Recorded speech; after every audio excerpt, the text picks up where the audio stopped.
ও তুমি ইন্ডিয়ার চাইছো না? তুমি আঙ্গ মুসলমানকে পাইলে তোমরা ইন্ডিয়ানরা মাইরা দাও। এখন যদি তুমি বাংলাদেশে আইছো, এখন যদি তোমরা মাইরা দিই তাহলে কীরকম হইব?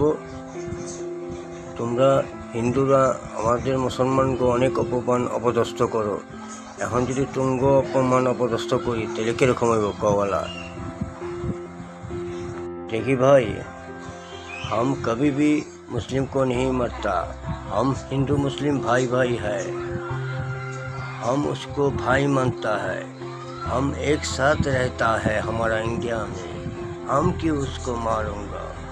हम तो उसको भाई समझता हूँ। हिंदू मुस्लिम भाई भाई है।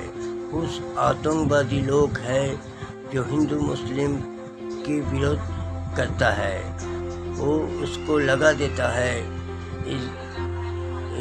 इंडिया में ऐसा बहुत आतंकवादी है जो हिंदू को मुस्लिम को विरोध कर देता है, मुस्लिम को हिंदू को विरोध कर देता है। इसलिए अब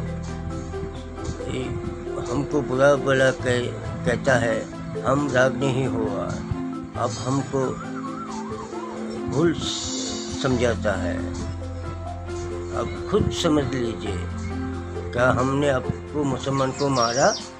ও হিন্দু মুসলিম ভাই ভাই, তোমরাও কি মনে করছো আমরা মোবাইল দেখি না? মোবাইল আমরা দেখি নাই কে?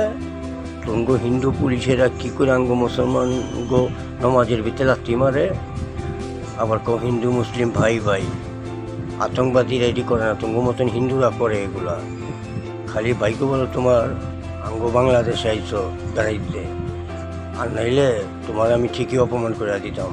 সারা বাংলাদেশের মানুষ এই ভিডিওটা দেখবো, কারণ তোমার অপমান করলে করবো যে অবদেশে পাইয়া অপমান করে দিছে, এর লেগে তোমার সেরা দিলাম। যদি পারো মুসলমানকে সম্মান দিতে চেষ্টা করো। তোমরা হিন্দুরা কখনো মুসলমানকে আপন মনে করতে পারো না, সবসময় তাদের ঘৃণাই করে গেছো। তোমাদের বাপ দাদারাও মুসলমানকে খারাপ জায়গা গেছে, মারছে কাটছে, তোমরাও ওই জাতের, তোমরাও তাদের